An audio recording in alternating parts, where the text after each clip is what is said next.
ঈদ মানে খুশি, ঈদ মানে আনন্দ। তবে সবার ঈদ একরকম কাটে?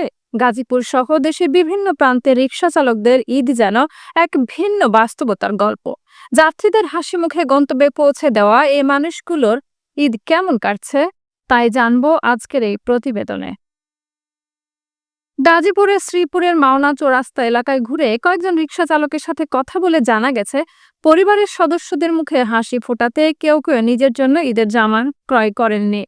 রিকশা চালকরা জানিয়েছেন, আমাদের তো কাজ করলে আয় না, উপর না করলে উপোস, তাই ঈদের দিনও রাস্তায় নামতে হয়। তবে সকালটা পরিবারের সঙ্গে কাটায়, তারপর রিকশা নিয়ে বের হয়ে যায়। আমার পরিবারে ৩ জন। এটা মার্কেট এমনি আমার ওয়াইফের জন্য একটা শাড়ি কিনছি, আর মেয়ের জন্য সেলের কামিজ কিনছি। আমার জন্য এখনো কিনি না, কিনবো দেখি আশা আছে। বাজারে কিছু করি না, সান্ডাতে করার নিয়ত আছে, না আজকে করার নিয়ত। আমি প্রথমে ভালো ব্যবসা করছিলাম দুর্গাপুর। আমি অনেক ক্ষতিগ্রস্ত রয়েছে, ধরো 5 লাখ টাকা মতন ধরা খাই আবার কাজেও চলে আসি। এরা রিক্সা মিক্সা চালাই, দুজনে কাজ করে, চাকরি করে ফ্যাক্টরির, আর আমি গাড়ি চালাই।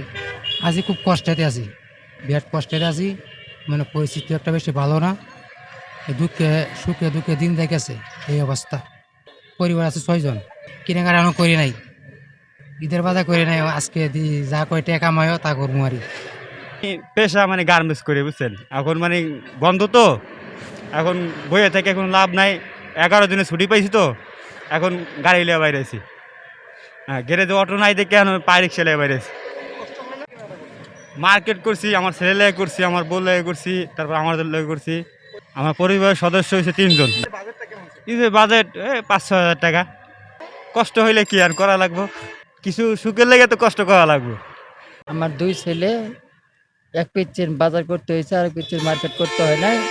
এখনো নিজের পোশাক করতে পারে নাই। দাদি একটা বুড়া মানুষ, তাকে কিছু দিতে পারছে না, খুব কষ্টে আছি। নিজে রমজান মাস চাকরি করছি, খুব কষ্ট। হ্যাঁ, একটা পিচ্ছে পাঞ্জাবি কিনা হয়েছে আর পায়জামা কিনা হয়েছে। আমার জন্য একটা গেঞ্জি কিনছি, একটা শার্ট কিনা হয়েছে। বুড়া একটা দাদি আছে, বুড়া দাদি নাকি কিছু কিনতে পারে নাই, মান নাকি খরচের টাকা পাঠাতে পারছি না, কালকে পাঠাবো।